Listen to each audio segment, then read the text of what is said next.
Hello friends, आज छोटी होली थी और मैंने आपको प्रीवियस वीडियो में बताया था कि मेरे यहाँ कुछ गेस्ट आने वाले थे, तो मैं मॉर्निंग में जल्दी उठ गई थी। तो मैंने अपनी जेठानी जी से कहा आप मुझे दही फुल्की बनाना सिखा दो, क्योंकि मेरे से दही फुल्की कभी कभी थोड़ी सी ना ठस सी बन जाती है, मतलब टाइट बन जाती है। तो उन्होंने फटाफट दाल भिगोई हुई थी, उसको 1-2 पानी से और साफ़ किया और पीसने को रख दी।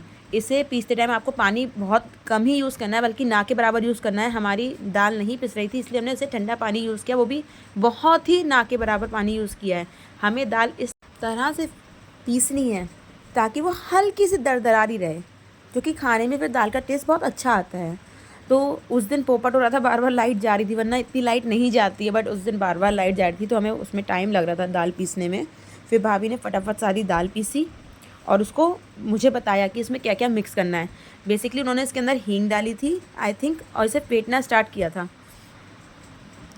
कम से कम उन्होंने बोला कि 15 मिनट्स तो आपको इसको अच्छे से फेंटना ही फेंटना है, वो भी क्लॉकवाइज। ये नहीं कि कभी आप एंटी क्लॉकवाइज कर रहे हो कभी क्लॉकवाइज, ऐसा नहीं है। आपको एक ही डायरेक्शन में बार बार इसको फेंटना है। भाभी फेंटती जा रही थी और उनके हाथ में दर्द होना शुरू हो चुका था। फिर उन्होंने मुझे स्टेप बताया कि किस तरह से देखो कि पहचान हो जाती है कि दाल अब हमारी रेडी हो चुकी है। देखिए, पहले फेंटने के बाद इन्होंने मुझे पहला स्टेप बताया कि हम इसको उल्टा भी करके देख सकते हैं, जिससे कि ये दाल गिरेगी नहीं बिल्कुल भी।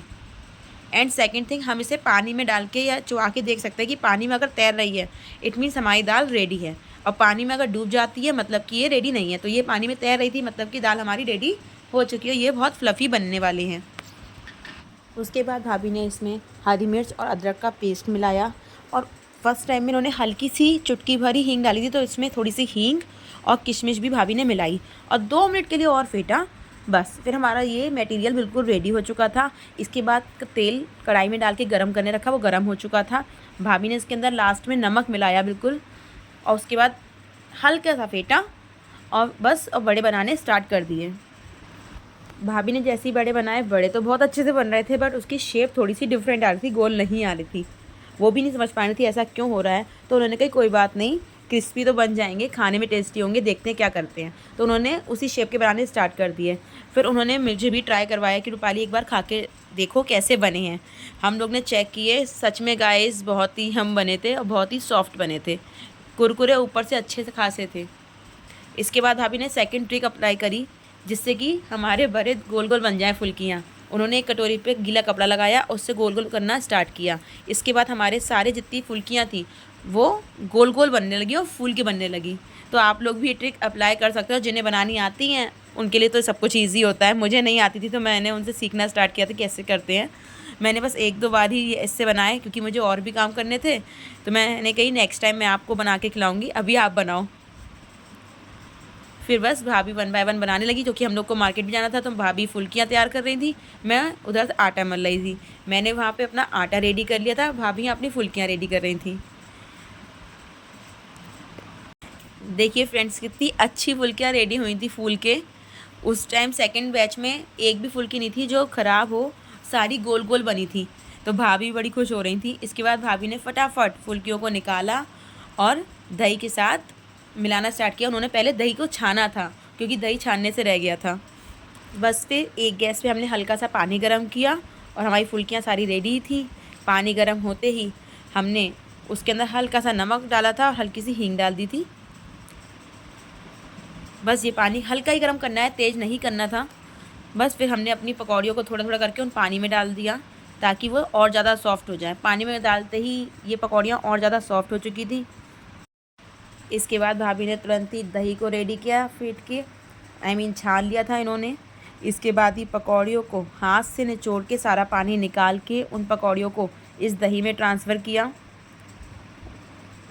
उसके बाद प्लेटिंग करने के लिए उस मटेरियल को भाभी ने प्लेट में निकाला, और ऊपर से गार्निशिंग करने के लिए उसके ऊपर जीरा मसाला डाला, इमली की चटनी डाली और खट्टी चटनी भी डाली जो धनिया की बनी हुई थी। फिर ऊपर से उन्होंने थोड़े से ड्राई फ्रूट्स डाले थे आई थिंक, और ग्रेप्स डाल दी, क्योंकि हम पे उस टाइम पे अनार नहीं था शायद, तो भाभी ने उसके ऊपर ग्रेप्स को कट करके डाल दिया था। बस एक तरफ हमारी दही फुल्की रेडी हुई क्योंकि हमारे घर गेस्ट आए हुए थे, भाभी ने सबको 1 बाय 1 सर्व किया और दूसरी तरफ मैं फटाफट सबके लिए रोटी बनाने लगी।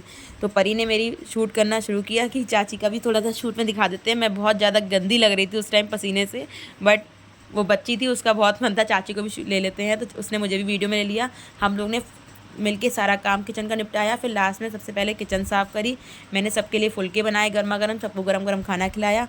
बस देखिए मेरी एक एक रोटी कैसे फूल रही है।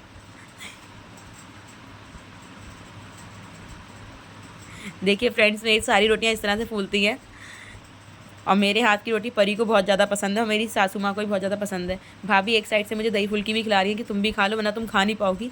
बस मैं एक साइड से दही फुल्की खा रही थी और एक हाथ से रोटी बनाई जा रही थी। बस फिर इस तरह से हम लोग ने दोनों ने, जेठानी और देवरानी ने मिलकर काम ख़त्म किया और फिर मार्केट जाने के लिए रेडी होने चले गए। फिर हम चारों रेडी होकर, मैं, मेरा बेटू, भाभी और हिनल, अपनी एक्टिवा से निकल पड़े थे मार्केटिंग करने। हमें जाना था ज्वेलर्स की शॉप पे क्योंकि हमारे यहाँ जो गेस्ट आए थे उनके 2 महीने पहले एक छोटी सी बेबी गर्ल हुई थी, तो उसके लिए हमें कुछ गोल्ड में लेना था। तो हमने सोचा था उसको गोल्ड के स्टड्स देंगे, तो हरसराय मल पे हमें जाना था। हरसराय मल एक ऐसी शॉप है जो बरेली में बहुत ज़्यादा फेमस है, वहाँ आपको लेटेस्ट बहुत सारे डिज़ाइंस मिल जाते हैं ईजिली। तो हम लोग वहाँ जाना था। और एक ज्वेलर्स है मेघा, वहाँ भाभी ने अपनी गले की चैन दी थी ठीक होने के लिए शायद, तो हमें वहाँ से पिक करनी थी। तो हम लोग बस सुभाष नगर की गलियों में से निकलते हुए फटाफट मेघा और हरसराय मल की शॉप पर पहुँचते हैं। और ये वही गलियाँ हैं जो मैंने आपको अपनी प्रीवियस वीडियो में दिखाई थी, जिसमें से अभी पड़ेगी सुभाष नगर की फेमस पुलिया। बस फिर हम फटाफट कहीं भी जाएंगे क्रॉस करते हुए निकले। आज पुलिया के पार वाली एक गली है जो हमें शॉर्टकट पड़ती है, तो स्टेशन रोड के लिए हम उस गली से निकलते हुए, क्योंकि लास्ट टाइम वो गली बंद थी किसी रीज़न से, तो बस आज हम उस गली से आराम से निकल के गए। बट गाइस, वहाँ हम इतनी जल्दी में गए तो लेकिन सारा पोपट हो गया। हर सरायमल की शॉप भी बंद थी एंड मेघा वालों की भी शॉप बंद थी एंड एक नया था रंगीलाल करके, वो भी बंद था। हम चारों लोग इतनी दूर तक गए लेकिन सब पोपट हो चुका था क्योंकि शॉप्स बंद थी। अब क्या करना था, फिर हमने अपने भैया को कॉल किया, उन्होंने कहा वापस आ जाओ, सुभाष नगर से ही कुछ देख लो।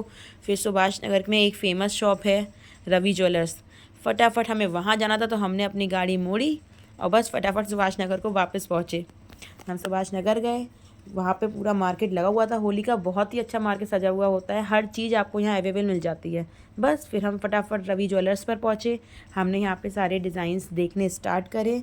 यहाँ पे भी कलेक्शन अच्छा था, बट एक वो फील वाली बात आती है ना, जो वहाँ मिल जाते हैं। उतने डिज़ाइंस तो नहीं थे बट हमारी मजबूरी थी, हमारे पास आज ही का दिन था, वो लोग वापस भी जा रहे थे, तो हमने यहीं पे डिज़ाइन पसंद करने स्टार्ट करे। हमने कुछ स्टड्स निकलवाए थे, हमें थोड़े छोटे छोटे स्टड्स चाहिए थे क्योंकि बेबी गर्ल है और छोटे बच्चों पे ज़्यादा बड़े बड़े स्टड्स अच्छे नहीं लगते हैं। तो लास्ट हमने उनमें से कुछ ऑप्शन सिलेक्ट करके रखे थे, वो मैं अभी आपको शो कर रही हूँ। 3 डिज़ाइंस हैं, ये हमने सिलेक्ट करे थे, नीचे वाले हमने सिलेक्ट नहीं करे थे। इसके बाद हमें इन दोनों में से सिलेक्ट करना था, तो मुझे डॉल्फिन वाला डिज़ाइन बहुत अच्छा लग रहा था, तो हमने इसको परचेज़ कर लिया था। इसके बाद हम लोग शॉप से बाहर चले जाते हैं और हमें सुभाष नगर की एक शॉप है, एक दीदी हैं, तो उनकी शॉप पे अपनी फीलिंग वाला, मतलब अपनी पसंद वाले सारे आर्टिफिशियल इयररिंग्स मिल जाते हैं। जो आर्टिफिशियल ज्वेलरी होती है हर तरह की, हर फैशनेबल जो ट्रेंड में होती है, इनके पास हर तरह की वैरायटी आपको मिल जाती है। तो हमें कभी भी अगर सुभाष नगर से शॉपिंग करनी है, बेसिकली बरेली वाले लोग बड़े बाज़ार जाते हैं, कनॉट प्लेस जाते हैं, लेकिन सुभाष नगर में एक इकलौती शॉप ऐसी है दीदी की, जहाँ आपको लेटेस्ट फैशन के हर डिज़ाइन के इयररिंग्स या नेकलेस मिल जाते हैं। तो हम लोग उनकी शॉप पर पहुँचे और फटाफट इयररिंग्स देखने पसंद करें। हमने इनमें से भी बहुत सारा कलेक्शन था, यहाँ से भी बहुत सारे डिज़ाइन के इयररिंग्स लेना शुरू किया। कम से कम हमने यहाँ पे भी 6 to 7 पेयर्स इयररिंग्स का परचेज़ कर लिया। फिर हम फटाफट इनकी शॉप से निकले क्योंकि मेरा बेटू मुझे बहुत ज़्यादा परेशान कर रहा था और अभी हमें आगे भी रुकना था, तो हम बस फटाफट वहाँ से निकल आए परचेज़ करके। उसके बाद हम आगे बढ़े, फिर हमें आगे जाकर अमूल पार्लर में रुकना था। हमें अमूल के कुछ प्रोडक्ट्स लेने थे घर के लिए, लाइक का फ्रूट क्रीम बनाने के लिए क्रीम लेनी थी और फ्रोज़न वाले कॉर्न्स लेने थे हमें।